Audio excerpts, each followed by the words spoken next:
Hello everyone! Good afternoon. For today's vlog, hindi po adventure ang aking pupuntahan, kundi pupunta po ako o kami sa isang hospital kasi ngayon po schedule ng aming yearly medical.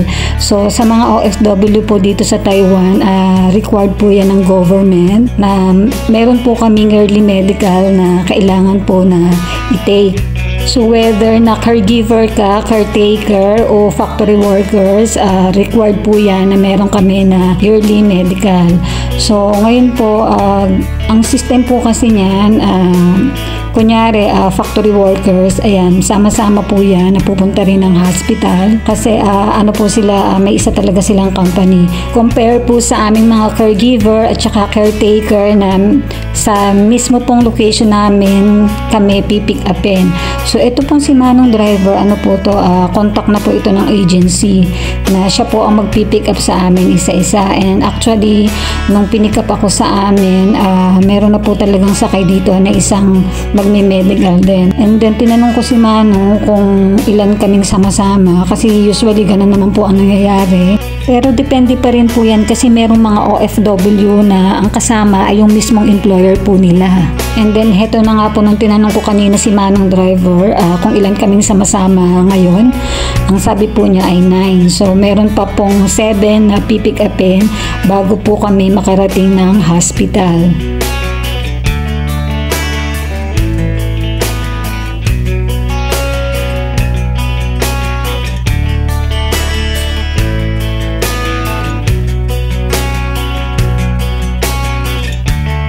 So guys, habang magpipick up pa po si Manong driver, may isa-shoutout po akong channel. Shoutout Sis Nemspy kasi yun nga, nakapanood ka rin ng aking video at nag-comment ka doon. Ang sabi mo ay thanks for this information, stay safe.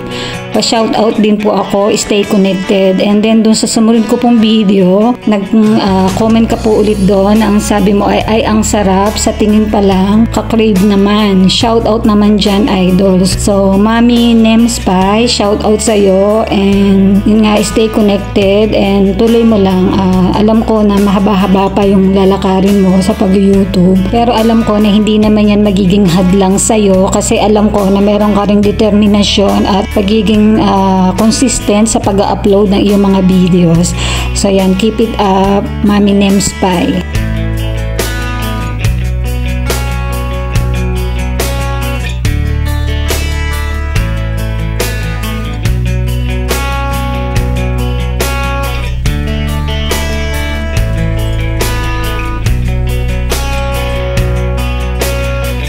So, heto na nga guys, sa wakas na kompleto na po kami and alam nyo ba na itong si Manong driver ay ready na kasi meron pa siya ditong nakahandang plastic at sinasabi niya sa mga magme-medical nga ngayon na kapag daw not feel well at feeling masusuka ay gamitin ang plastic. So yan, sama-sama na po kaming 9. So guys, meron po akong kasama na 7 na Indonesians at saka 2 po kaming Filipina. So ngayon po ay didiretso na tayo ng hospital.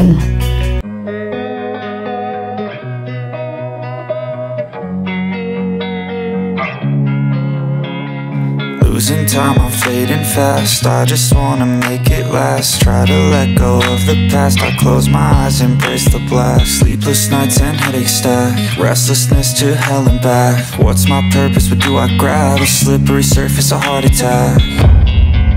And sometimes you just gotta believe there's something that'll give you relief. There's something that'll have what you need. What you need. We're broken, it's tragic. We're not all elastic, but maybe there's magic. Believe you could have it. And I know of sadness, the anxious and panic, the infinite vastness of all that is blackness.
So guys, andito na po kami sa hospital at saka medyo malayo-layo po ito. Hindi ko na lang po babanggitin yung pangalan ng hospital para privacy na lang sa kanila. And baka hindi rin po ako masyadong makapag-video dun sa loob kasi alam naman natin na bawal. So kapag po kasi yearly medical, usually po ang ginagawa po sa amin mga OFW, ang mga tinitest lang naman ay yung vital signs, yung blood pressure.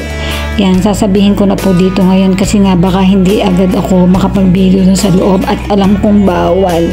So yun nga po, blood pressure, tapos kukuhanin din po yung aming timbang, yung height, tapos yung eye test, tapos after po nyan, meron po kang gagawin din sa amin yung x-ray, and then yung blood test, kukuhanan po kami dyan ng blood para yun nga mas effective daw yun. And ang pinaka-importante po dyan yung stool test. Yun ang pinakamahirap o pinakamasaklap sa aming mga OFWs kasi every year kailangan pong mag-test noon. And then yung panghuli na po is yung interview ng doktor sa amin. So guys, so habang nandito kami sa loob, keep on watching na lang guys kasi hindi rin ako masyadong makakapag-video dito sa loob.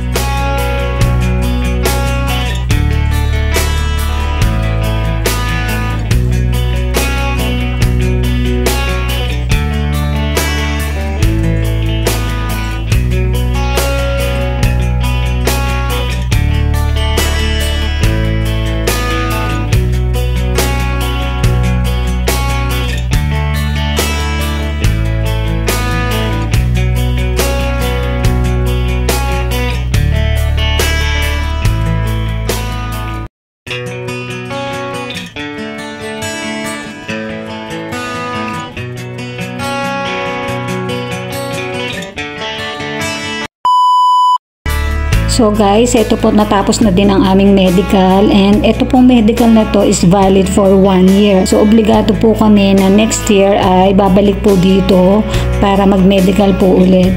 And then guys, ang medical po ay nagkakahalaga ng 2,000 NT dollar. So yan, isi-share ko na rin sa inyo kasi may mga baguhan pang mga OFWs na andito para aware din sila sa mga ganitong babayaran. So ang 2,000 po na yon ay shoulder po namin mga OFWs, pero depende po sa ating employer kasi minsan ay ipini-free na lang nila yon. So almost 2 hours din kaming nag-medical kasi yun nga, merong mga kasamahan ako na hindi kaagad natapos sa ibang test, kaya yun, obligado din po na iintayin namin. So guys, tatapusin ko na po dito ang aking vlog, and kung bago ka pa lang po sa aking channel, please don't forget to subscribe, and huwag pong kalimutan i-click ang notification bell para lagi ka pong updated sa aking mga incoming videos. Marami pong salamat. Stay safe. God bless. Bye-bye.